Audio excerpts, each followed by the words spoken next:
જેતપુર નવાગઢ નગરપાલિકાની ચૂંટણી પૂર્ણ થઈ તેને હજુ 3 માસ જેવો સમય થયો છે.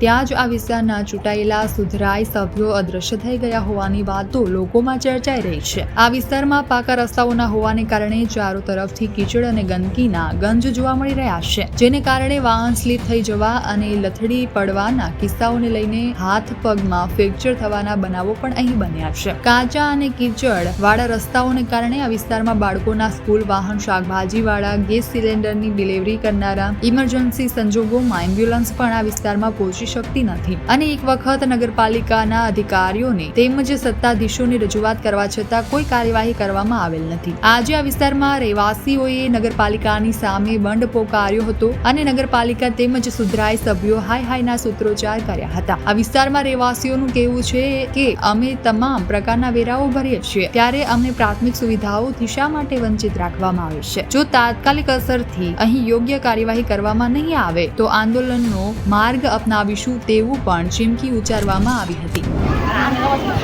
મારું નામ અરુણા છે. અમે વોર્ડ નંબર 11 માં રહીએ છીએ. તો અત્યારે આ રોડ રસ્તાની હાલત જુઓ તમે. હું અત્યારે આમાં છોકરાઓને સ્કૂલે મૂકવા જતા લપસીને પડી ગઈ. તો 3 મહિનાનો પાટો આવ્યો છે અને મારી હાલત બહુ ખરાબ છે. કોઈ કામ કરે એમ નથી અત્યારે, અને આ રોડ રસ્તા કોઈ સામું જોતું નથી. અત્યારે કચરાવાળા, દૂધવાળા, કોઈ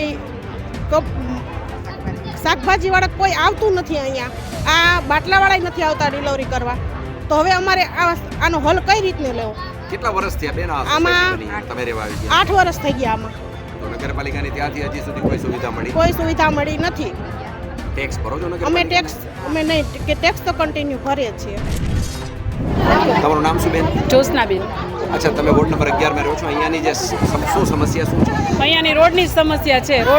અહીંયા રોડ કોઈ કરવા આવતું નથી. પાણી આમનો ભરેલા રહે છે. આવા રોડને કારણે જે ગારો છે, કચરાવાળા કોઈ આવતા નથી. શાકભાજીવાળા વાહનો કોઈ આવતા નથી. શાકભાજીવાળા કોઈ આવતા નથી. છોકરાઓને લેવા મૂકવા પાકા રોડે ઠેઠ જવું પડે છે. બાટલાવાળા કોઈ આવતા નથી. આની રજૂઆતો આમાં અમે ઓચિંતા કોઈ બીમાર પડીએ તો અમે જવાનું કેમ રાત્રે? મામલતદારે જઈ આવ્યા, અરજી કરી દીધી, બધું કર્યું છે, પણ આમાં કોઈ આવતા નથી. નગરપાલિકામાં જઈ આવ્યા છીએ. હા.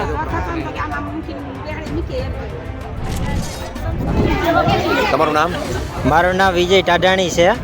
તેજાકાડા 3 છે, મેઇન રોડ છે, અને વરસાદ આવ્યાથી આ રોડની એટલી હાલત ખરાબ થઈ ગઈ છે, એટલા ખાડા પડ્યા છે. વોર્ડનો નંબર કેટલા છે? વોર્ડ નંબર 11 છે અને મેઇન રોડ છે. અહીંથી બહુ બધું પબ્લિકને આવક જાવક રહે છે, અને આ રસ્તાની હાલત એવી થઈ ગઈ છે કે 3 દિવસ વરસાદ પહેલાં પાણીમાં ભરાઈ ગયેલું હતું. એટલો કાદવ હતો, ગાડી લઈને આવતા સ્લીપ ખાતા મને પગમાં ફ્રેક્ચર થઈ ગયેલું છે. આપણા જ વિસ્તારના જયેશભાઈ રાદડિયા બહાર જઈને પેરિસ જેવા રોડની વાતો કરે છે, પણ પોતાના જ મત વિસ્તારમાં આવા રસ્તા, ખાડા, હાલાકી અને રોડની સમસ્યા એટલી છે કે અહીંયા જેતપુર નગરપાલિકા એટલું કામ કરી શકતી નથી, અને આ વિસ્તારના રસ્તાની બહુ મોટી હાલાકી છે. વિજયભાઈ, બધા ટેક્સ અહીંયા ભરો છો નગરપાલિકાને? બધા રોડ રસ્તાના ટેક્સ, વેરો, પાણી, કોઈ સુવિધા મળતી નથી. ગટરની સમસ્યા છે, કચરાની સમસ્યા છે, રોડની સમસ્યા છે, પણ કોઈ નગરપાલિકાના સભ્ય કે પ્રમુખ કે ઉપપ્રમુખ કે કોઈ અહીંયા જવાબદારી લેવા આવતા નથી. નગરપાલિકાની ચૂંટણી વખતે મત લેવા આવ્યા હતા ત્યારે શું વાતો કરતા હતા? નગરપાલિકાની ચૂંટણી વખતે મોટા મોટા વાયદા કરીને સભ્યો જતા રહે છે, પણ આમાં કોઈ સભ્યનું કે પબ્લિકનું કોઈ સાંભળવા તૈયાર રહેતું નથી, અને આવા રસ્તાની હાલતથી પબ્લિકને બહુ મોટી પરેશાની છે.